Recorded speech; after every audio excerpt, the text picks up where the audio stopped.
Hi to all. ఈ వీడియోలో నేను డిస్కస్ చేయబోయే టాపిక్ ఏంటంటే ఆర్గానిక్ కెమిస్ట్రీ. సో ఇది ఇంటర్మీడియట్ ఫస్ట్ ఇయర్ కెమిస్ట్రీకి సంబంధించినటువంటి టాపిక్ అనమాట. ఈరోజు నేను ఆర్గానిక్ కెమిస్ట్రీ గురించి ఇంట్రడక్షన్ ఇస్తాను ఈ వీడియోలో. సో ఏంటి ఆర్గానిక్ కెమిస్ట్రీ అంటే? It's branch of science,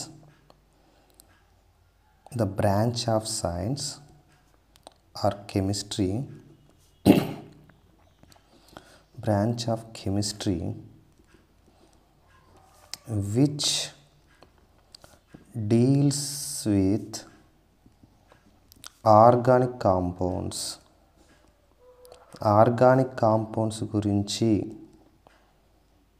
deal చేసేటటువంటి కెమిస్ట్రీని మనం ఏమంటామంటే ఆర్గానిక్ కెమిస్ట్రీ అంటాం అనమాట. The branch of chemistry which deals with the organic compounds. So మరి ఆర్గానిక్ కాంపౌండ్స్ గురించి డిస్కస్ చేసేటువంటి కెమిస్ట్రీని ఆర్గానిక్ కెమిస్ట్రీ అంటే ఏంటి? Organic compounds. So organic compounds అంటే ఏంటంటే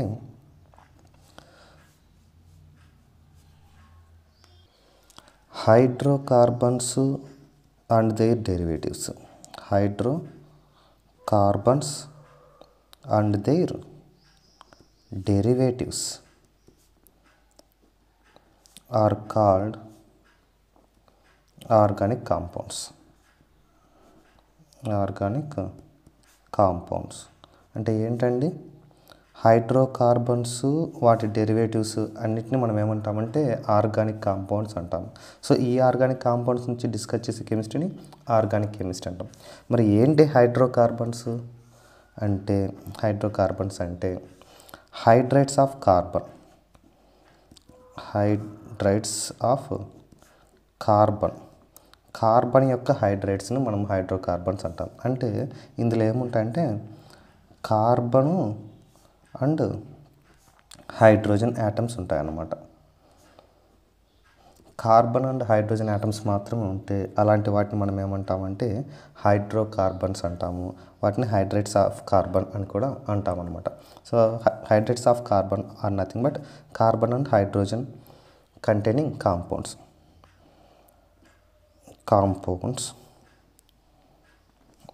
are called hydrocarbons. అంటే కాంపౌండ్స్లో హైడ్రోజన్ కార్బన్ మాత్రమే ఉండేటువంటి కాంపౌండ్స్ కూడా ఉంటాయా అంటే ఉంటాయండి. ఓన్లీ హైడ్రోజన్ కార్బను మాత్రమే ఉండే కాంపౌండ్స్ కూడా ఉంటాయి. వాటిని హైడ్రోకార్బన్స్ అంటాము. వాటి నుంచి నెంబర్ ఆఫ్ డెరివేటివ్స్ ప్రిపేర్ చేయొచ్చు అనమాట. సో వీటన్నిటి గురించి డిస్కస్ చేసేటటువంటి కెమిస్ట్రీని ఆర్గానిక్ కెమిస్ట్రీ అంటాం. సో ఓవరాల్ డెఫినేషన్ మనం ఏం చెప్పొచ్చు అంటే the branch of chemistry which studies about or which deals about hydrocarbons and their derivatives. So hydrocarbons వాటి డెరివేటివ్స్ గురించి డీల్ చేసేటటువంటి కెమిస్ట్రీని మనము ఆర్గానిక్ కెమిస్ట్రీ అంటాము. హైడ్రోకార్బన్స్ వాటి డెరివేటివ్స్ మనం ఏమంటామంటే ఆర్గానిక్ కాంపౌండ్స్ అంటాము. దీని గురించి డీల్ చేసేటటువంటి కెమిస్ట్రీని ఏమంటామంటే ఆర్గానిక్ కెమిస్ట్రీ అంటాం. మరి హైడ్రోకార్బన్స్ అంటే ఏంటి అంటే hydrates of carbon. So carbon యొక్క హైడ్రేట్స్ అంటే కార్బన్ హైడ్రోజన్ మాత్రమే ఉండే కాంపౌండ్స్ అన్నింటి కూడా మనము హైడ్రోకార్బన్స్ అని చెప్పొచ్చు. మరి కార్బన్ హైడ్రోజన్ మాత్రమే ఉండే కాంపౌండ్స్ ఉన్నాయంటే ఉన్నాయండి. సో మనం యూజ్ చేసే పెట్రోల్ అయితేమి, డీజిల్ అయితేమి, కిరోసిన్ అయితేమి, పెట్రోలు, కిరోసిన్, డీజిల్, సో ఇవన్నీ బెంజిన్, ఇవన్నీ కూడా హైడ్రోకార్బన్సే అనమాట. బెంజిన్స్ ఎట్సెట్రా ఇవన్నీ కూడా హైడ్రోకార్బన్స్. అంటే ఈ కాంపౌండ్స్ అన్నిటిలో కూడా హైడ్రోజన్ కార్బన్తో మాత్రమే ఫామ్ అయినటువంటి కాంపౌండ్స్ ఉంటాయి. సో వీటిని కొన్ని కేటగిరీస్గా డివైడ్ చేసినారనమాట. సో ఆ కేటగిరీస్గా మనం చూస్తే ఒక 3 కేటగిరీస్ ఉన్నాయి. ఏంటంటే అవి ఆల్కీను,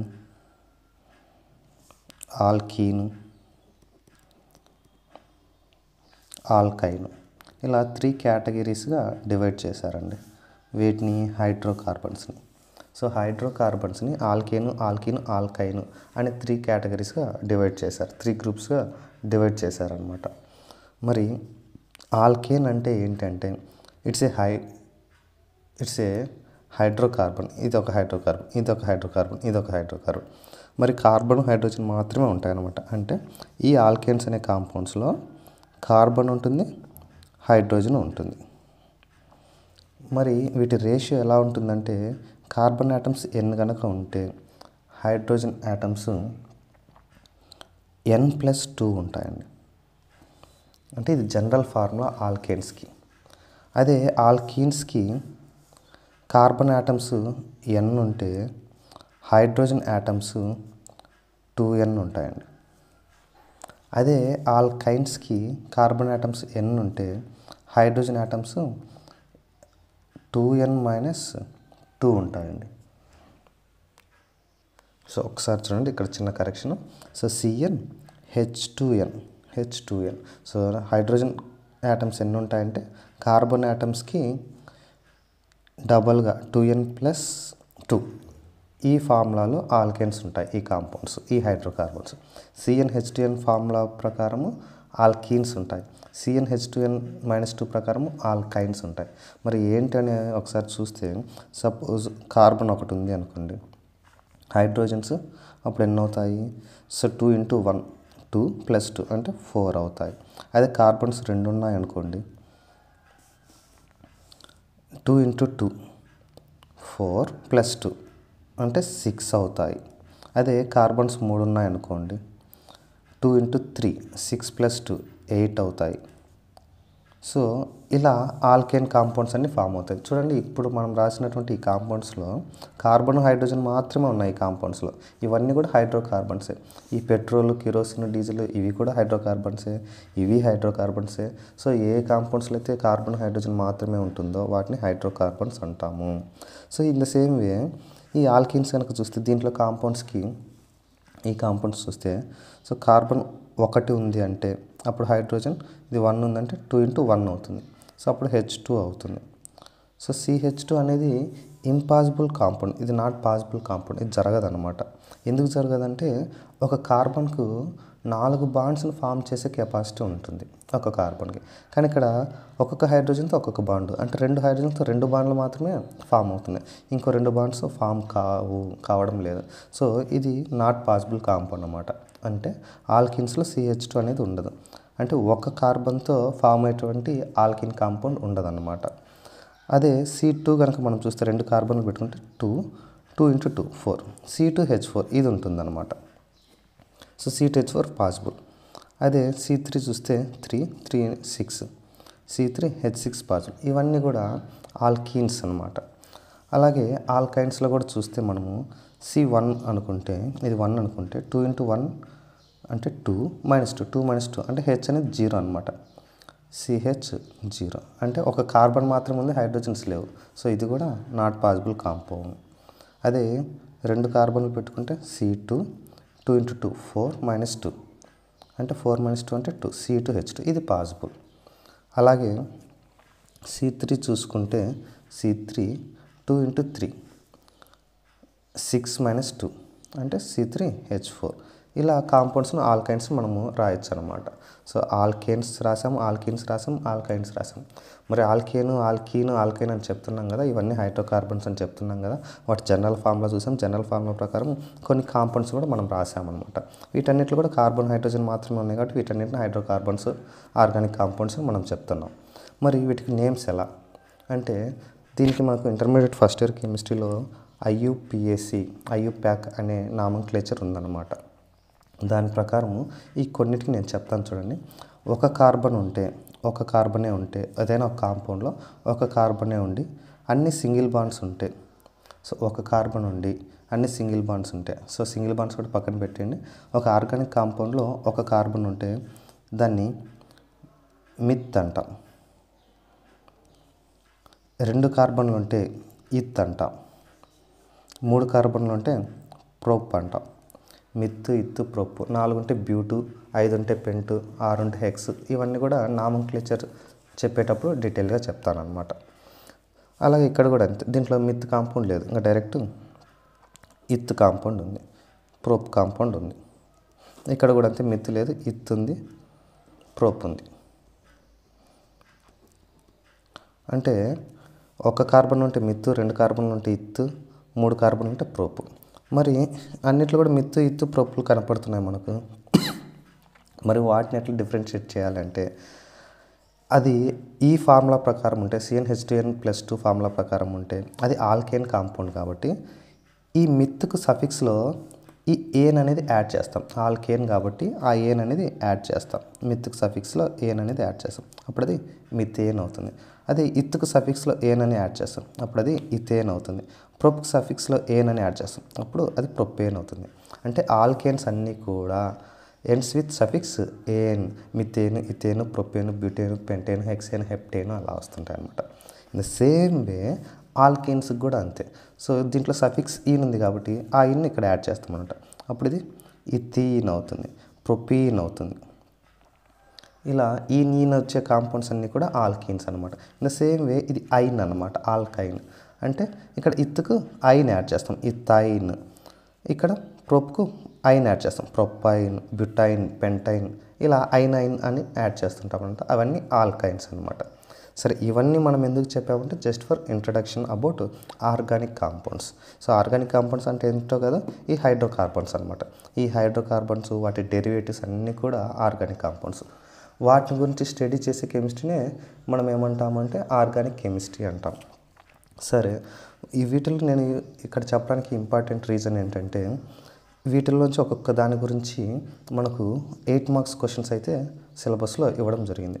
మనకి ఈ ఆర్గానిక్ కెమిస్ట్రీ నుంచి బ్లూ ప్రింట్ ఎలా ఉందంటే ఒక 8 మార్క్స్, ఒక 4 మార్క్స్, ఒక 2 మార్క్స్ బ్లూ ప్రింట్గా ఉంది.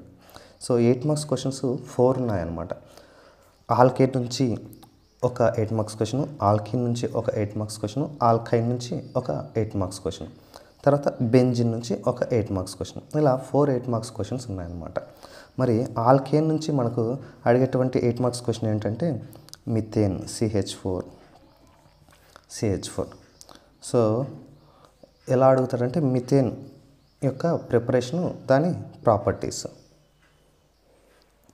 అయితే ఈ మిథేన్ గురించి మనకు స్టడీ చేయడం కొంచెం ఇక్కడ ఇంటర్మీడియట్ వరకు కొంచెం పక్కన పెట్టేశాడనమాట. సో అందుకు మిథేన్ గురించి కాకుండా మనకు ఇథేన్ గురించి అడుగుతుంటాడు, ఈథేన్ గురించి అడుగుతుంటాడు. ఈథేన్ గురించి 8 మార్క్స్ క్వశ్చన్ మనకు అడుగుతాడు అనమాట. ఏమేమి అడుగుతాడంటే ఈథేన్ ప్రిపరేషన్స్, దాని ప్రాపర్టీస్ అడుగుతాడు. అదే ఇక్కడైతే ఆల్కిన్స్ నుంచి ఈథేన్ ప్రిపరేషన్, దాని ప్రాపర్టీస్. అదే ఆల్కైన్స్ నుంచి ఇథైన్ ప్రిపరేషను, దాని ప్రాపర్టీస్ 8 మార్క్స్ క్వశ్చన్ అడుగుతాడు. అదే ఇక్కడ నుంచి అయితే బెంజిన్ ప్రిపరేషను, దాని ప్రాపర్టీస్ 8 మార్క్స్ అడుగుతాడు అనమాట. సో ఈ 4 8 మార్క్స్ క్వశ్చన్స్ చాలా ఇంపార్టెంట్. ఈ 4లోంచి ఒకటైతే 8 మార్క్స్ ఖచ్చితంగా మనకు పబ్లిక్ ఎగ్జామ్లో అడిగే ఛాన్స్ ఉందన్నమాట. సో మనకు బ్లూ ప్రింట్ 8 మార్క్స్ ఉంది కాబట్టి ఖచ్చితంగా దీని నుంచి ఒక 8 మార్క్స్ క్వశ్చన్ అయితే వస్తుంది. సరే, మరి ఇక్కడ చెప్పినటువంటి దీన్ని ఈథేన్ అన్నాం, దాని ప్రిపరేషన్, ప్రాపర్టీస్. మరి ఇక్కడ చెప్పినట్టు ఈ ఈథీన్ అనేది IUPAC నేమ్, ఒక నామన్క్లేచర్ ప్రకారం పద్ధతిగా మనం పిలుచుకునే పేరు. కానీ దీనికి కామన్ నేమ్ ఒకటి ఉంది. ఈ ఈథీన్కే కామన్ నేమ్ ఒకటి ఉంది. ఆ కామన్ నేమ్ ఏంటి అంటే ఇథిలీన్ అనేది కామన్ నేమ్ అనమాట. సో అలాగే ఇథైన్కు ఒక కామన్ నేమ్ ఉంది, అదే ఏంటంటే అసిటైలిన్. సో అసిటైలిన్ ప్రిపరేషన్ ప్రాపర్టీస్ అడుగుతాడు, ఇథిలిన్ ప్రిపరేషన్ ప్రాపర్టీస్ అడుగుతాడు, ఈథేన్ ప్రిపరేషన్ ప్రాపర్టీస్ అడుగుతాను అనమాట. ఇది 8 మార్క్స్కి ఇంపార్టెంట్ క్వశ్చన్స్. తర్వాత బెంజిన్ ప్రిపరేషన్ ప్రాపర్టీస్ కూడా అడుగుతాడు, అది కూడా 8 మార్క్స్ ఇంపార్టెంట్ క్వశ్చన్. సరే, before going to study about those 8 marks question, ఈ ఆల్కైన్ సంబంధించి కొన్ని డిఫరెన్సెస్ చూద్దాము. సో దీంట్లో ఆల్కేన్ అంటే చూసాం, CnH2n ఫార్ములా ఉంటుంది, కాంపౌండ్స్ ఇలా ఉంటాయి, సఫిక్స్ ఏన్తో ఎండ్ అవుతుంది అని చూసాం. ఆల్కేన్స్ అంటే CnH2n ఫార్ములా ప్రకారం ఉంటాయి, సఫిక్స్ ఈన్తో ఎండ్ అవుతుంది అని చూసాం. అదే ఆల్కైన్స్ చూసాము, CnH2n-2 ఫార్ములాతో ఉంటాయి కాంపౌండ్స్, సఫిక్స్ ఐన్తో ఉంటాయి అని చెప్పాం. సో ఇంకా వీటిలో చూస్తే దీంట్లో అన్ని సింగిల్ బాండ్సే ఉంటాయి అన్నమాట. సింగిల్ బాండ్స్ ఉంటాయి ఆల్కేన్స్లో,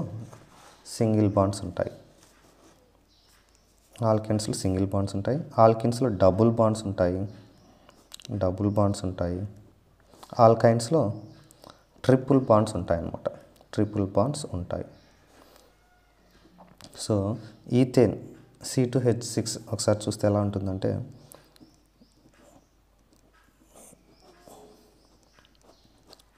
హెచ్లో 6 ఉంటాయి అన్నమాట. సో 2 కార్బన్లు ఉన్నాయి, 6 హైడ్రోజన్స్ ఉన్నాయి. సో అందుకే దీన్ని C2H6 అని రాసాం, లేదా CH3 బాండ్ CH3. సో ఇక్కడ బాండ్ పెట్టామంటే అది కార్బన్కు మధ్యలో బాండ్ ఉందని మీనింగ్ అనమాట. అదే ఇక్కడ C2H4 ఈథీన్ ఉంది కదండి. సో ఈథీన్ ఎలా ఉంటుందంటే C2H4 4 హైడ్రోజన్స్. సో కార్బన్కు మధ్యలో డబుల్ బాండ్ ఉంది. సో డబుల్ బాండ్ ఉంటాయి అని చెప్పాం కదండి, డబుల్ బాండ్ ఉంది. సో అందుకే దీన్ని CH2 CH2 double bond CH2 అని రాస్తాం అన్నమాట. సో ఇక్కడ డబుల్ బాండ్ పెట్టామంటే అది కార్బన్కు మధ్య ఉన్నట్టు, ఇక్కడ సింగిల్ బాండ్ పెట్టామంటే కార్బన్కు మధ్య సింగిల్ బాండ్ ఉన్నట్టు. సో ఇక్కడ చూస్తే అన్ని సింగిల్ బాండ్లు ఉన్నాయి. ఈ కార్బన్ మధ్య సింగిల్ బాండ్ ఉంది. ఇక్కడ చూస్తే కార్బన్ మధ్య డబుల్ బాండ్ ఉంది. సో ఇలా కార్బన్ మధ్య సింగిల్ బాండ్స్ ఉంటే అవి ఆల్కేన్స్, కార్బన్ మధ్య డబుల్ బాండ్స్ ఉంటే అవి ఆల్కేన్స్. అలా కాకుండా ఇక్కడ మూడో చూస్తే C2H2 ఉంది. ఎలా ఉంటుందంటే దాని structure C triple bond C 2 hydrogens. So C2H2 2 కార్బన్లు 2 హైడ్రోజన్లు ఉన్నాయి. సో దీన్ని ఎలా రాస్తామంటే CH ట్రిపుల్ బాండ్ CH అని రాశాను అనమాట. సో దీన్ని ఆల్కైన్ అంటాం. అంటే ట్రిపుల్ బాండ్ పెట్టానంటే కార్బన్కు మధ్య ట్రిపుల్ బాండ్ ఉంది. సో ఇలా సింగిల్ బాండ్ ఉంటే ఆల్కేన్స్ అని, డబుల్ బాండ్స్ ఉంటే ఆల్కేన్స్ అని, ట్రిపుల్ బాండ్ ఉంటే ఆల్కైన్స్ అని అంటాం అనమాట. సో ఇలా సింగిల్ బాండ్ ఉంది కాబట్టి వీటిలో హైబ్రిడైజేషన్ sp3 హైబ్రిడైజేషన్ ఉంటుంది. డబుల్ బాండ్ ఉంది కాబట్టి sp2 హైబ్రిడైజేషన్ ఉంటుంది. ట్రిపుల్ బాండ్ ఉంది కాబట్టి sp హైబ్రిడైజేషన్ ఉంటుంది. సో సింగిల్ బాండ్లో sp3, డబుల్ బాండ్లో sp2, ట్రిపుల్ బాండ్లో sp హైబ్రిడైజేషన్ ఉంటుందన్నమాట. సో ఈ హైబ్రిడైజేషన్ అనేది మనకు కెమికల్ బాండింగ్ లెసన్లో వస్తుంది, మీరు అక్కడ చెక్ చేయొచ్చు అనమాట. సో దీని గురించి నేను ఇక్కడైతే ఎక్కువ ఎక్స్ప్లెయిన్ చేయను. సింపుల్గా సింగిల్ బాండ్ ఉందంటే sp3 హైబ్రిడైజేషన్ ఉన్నట్టు, డబుల్ బాండ్ ఉందంటే sp2 హైబ్రిడైజేషన్ ఉన్నట్టు, ట్రిపుల్ బాండ్ ఉందంటే sp హైబ్రిడైజేషన్ ఉన్నట్లు, అది మీరు గుర్తుపెట్టుకోవాలన్నమాట. ఇవన్నీ కూడా సింగిల్ బాండ్స్ ఉన్నాయి కాబట్టి వీటిని శాచురేటెడ్ కాంపౌండ్స్ అంటాం. సో శాచురేటెడ్ అంటే దానికి ఎన్ని బాండ్స్ అవసరమో అన్ని బాండ్స్ డిఫరెంట్ యాటమ్స్తో బాండ్ చేసుకున్నాయి. సో అలాంటి వాటిని శాచురేటెడ్ అంటాం. సో ఇంకా అందుకు శాచురేటెడ్ ఉంటాయి కాబట్టి వీటికి ఇంకా రియాక్టివిటీ తక్కువగా ఉంటుంది, లెస్ రియాక్టివ్ ఉంటాయి అన్నమాట. సో శాచురేటెడ్ అంటే ఏంటి, దానికి ఎన్ని బాండ్స్ కావాలో అన్ని బాండ్స్ కూడా సఫిషియెంట్గా ఏర్పరచుకున్నాయి అన్నమాట. సో అందుకు అలాంటి కాంపౌండ్స్ని మనం శాచురేటెడ్ కాంపౌండ్స్ అంటాము. సో ఇది సఫిషియెంట్గా వాటికి బాండ్స్ ఉన్నాయి కాబట్టి అది లెస్ రియాక్టివ్ అన్నమాట, తక్కువ రియాక్టివ్గా ఉంటుంది. అండ్ ఇక్కడ చూస్తే ఇవి unsaturated compound. So unsaturated compounds అంటే ఉండాల్సిన బాండ్స్ కంటే తక్కువగా ఉండడం అంటే ఇక్కడ చూడండి, కార్బన్ ఇంకొక కార్బన్తో డబుల్ బాండ్ ఫామ్ చేసుకుంది బలవంతంగా. అంటే ఒక డబుల్ బాండ్ అంటే అందులో ఒక సిగ్మా బాండ్, ఒక పై బాండ్ ఉంటుంది. సో ఇట్లా పై బాండ్స్ వచ్చాయంటే అది కొంచెం అన్సాచురేటెడ్ అని మీనింగ్ అనమాట. సో అది సాటిస్ఫైడ్గా లేదు. అదే సింగిల్ బాండ్స్ ఉంటే సాటిస్ఫైడ్గా ఎలక్ట్రాన్స్ని షేర్ చేసుకోగలవు అనమాట. ఎలక్ట్రాన్స్ షేర్ చేసుకుని బాండ్స్ ఫామ్ చేసుకోగలవు. సో అట్లా ఇవి సఫిషియెంట్ బాండ్స్ లేకపోవడం వలన వాటి మధ్యనే ఎక్స్ట్రా బాండ్గా పై బాండ్స్ ఫామ్ చేసుకోవాల్సి వచ్చింది. సో అందుకు ఇవి అన్సాచురేటెడ్ అనమాట. సో అన్సాచురేటెడ్ కాబట్టి దీనికి సఫిషియెంట్గా లేవు కాబట్టి దీనికి సఫిషియెన్సీ కోసం, స్టెబిలిటీ కోసం రియాక్షన్లో పార్టిసిపేట్ చేయడానికి ట్రై చేస్తుంది, స్టెబిలిటీ కోసం అని చెప్పచ్చు అనమాట. అంటే ఈ మోర్ రియాక్టివ్గా ఉంటాయి అన్నమాట. అంటే ఈజీగా దేనితోనే కూడా బాండ్లో పార్టిసిపేట్ చేయగలవు, రియాక్షన్లో పార్టిసిపేట్ చేయగలం అనమాట. ఎందుకు, డబుల్ బాండ్స్ ఉండబట్టి, అన్సాచురేటెడ్గా ఉండబట్టి దాని సాచురేషన్ కోసం ట్రై చేస్తుంటాయి. సో ఇక్కడ కూడా అంతే, ట్రిపుల్ బాండ్. సో ఉండాల్సిన బాండ్స్ కంటే తక్కువే ఉన్నాయి. సో అందుకోసం ఇవి కూడా అన్సాచురేటెడ్ కాంపౌండ్స్. ఇవి కూడా సాచురేషన్ కోసం ట్రై చేస్తుంటాయి. బట్ కాకపోతే ఇవి మోర్ రియాక్టివ్గా ఉండాలి, అన్సాచురేటెడ్ కాబట్టి అలా ఉండవు. ఇవి లెస్ రియాక్టివ్గా ఉంటాయి. అది కూడా ఎలా ఉంటుందంటే లెస్ రియాక్టివ్ దాన్ ఆల్కేన్స్ కంటే కూడా తక్కువ రియాక్టివ్గా ఉంటాయి అన్నమాట. సో ఆల్కేన్స్ ఏంది, అన్ని సింగిల్ బాండ్స్ కాబట్టి సాచురేటెడ్ ఉంది కాబట్టి లెస్ రియాక్టివ్. మరి ఇది ట్రిపుల్ బాండ్ ఉంది అన్సాచురేటెడ్ ఉన్నప్పటికీ దీనికంటే లెస్ రియాక్టివ్ అని అంటున్నారు. మరి ఎందుకు ఉంటుంది అంటే ఇది రియాక్షన్లో పార్టిసిపేట్ చేయాలంటే ఈ బాండ్స్ బ్రేక్ అయిపోవాలి. సో బాండ్స్ బ్రేక్ అయిపోయి అన్ని ఇలా సింగిల్ బాండ్స్ ఫామ్ కావాలి. సో ఈ బాండ్స్ బ్రేక్ కావాలంటే ఎక్కువ ఎనర్జీ అవసరం అవుతుంది. The bond dissociation energy, so the energy required to this bond dissociation is more. So more energy require అవుతుంది అనమాట ఈ బాండ్ డిసోసియేట్ కావడానికి. సో అందుకు అది అలా కాకుండా స్టేబుల్గా ఉండిపోతాయి అనమాట. ట్రిపుల్ బాండ్ ఉండేసరికి ఆ బాండ్ బ్రేక్ చేయలేవు కాబట్టి ఇంకా ఆ కాంపౌండ్ అలాగే ఉంటుంది, తక్కువ రియాక్టివ్గా ఉంటుంది దాన్ ఆల్కేన్స్ కంటే తక్కువ రియాక్టివ్గా ఉంటుంది అనమాట. సో ఇంకా ఆల్కేన్స్ని చూస్తే వీటిని పారాఫిన్స్ అంటాం, కామన్గా పారాఫిన్స్ అంటాం. అదే ఆల్కిన్స్ మనం ఏమంటామంటే ఒలిఫిన్స్ అంటాం. ఆల్కైన్స్ అంటే ఏమనం, ఆల్కైన్స్ను ఏమనం అనమాట. సో ఆల్కేన్స్ని పారాఫిన్స్ అంటాం, ఆల్కిన్స్ను ఒలిఫిన్స్ అంటాము, ఆల్కైన్స్ను ఏమనం. సో చాలా చోట్ల ఆల్కేన్ అనే యూజ్ చేసే బదులు పారాఫిన్ అని యూజ్ చేస్తుంటారు, చాలా చోట్ల ఆల్కిన్ అనే యూజ్ చేసే బదులు ఒలిఫిన్స్ అని యూజ్ చేస్తుంటారు. సో మనం అక్కడ కన్ఫ్యూజ్ కాకూడదు అనమాట. సో ఇవ్వండి ఆల్కైన్ మధ్య డిఫరెన్సెస్, ఆర్గానిక్ కాంపౌండ్స్, హైడ్రోకార్బన్స్, వాటి గురించి ఇక్కడ ఉందన్నమాట. So one of the hydrocarbon అయినటువంటి బెంజిన్, ఈ బెంజిన్ గురించి నేను నెక్స్ట్ క్లాసెస్లో నెక్స్ట్ వీడియోస్లో మీకు ఎక్స్ప్లెయిన్ చేస్తాను. దాని ప్రిపరేషన్ ప్రాపర్టీస్, బెంజిన్ అంటే ఏంది, ఎలా ఉంటుంది, దాని ప్రిపరేషన్ ప్రాపర్టీస్ నెక్స్ట్ క్లాసెస్లో చెప్తాను. సో ఈరోజు క్లాస్ మీకు అర్థమైందని అనుకుంటున్నాను. అర్థం కాకుంటే రిపీటెడ్గా మళ్ళీ ఒకసారి వినండి. అప్పటికీ అర్థం కాకుంటే మీ డౌట్ ఏంటో కామెంట్ సెక్షన్లో తెలియజేస్తే దాన్ని కన్సల్ట్ చేసి ఎక్స్ప్లెయిన్ చేసే ప్రయత్నం చేస్తాను. సో ఒకసారి క్లాస్ మొత్తం screen shots or screen record చేసుకోండి.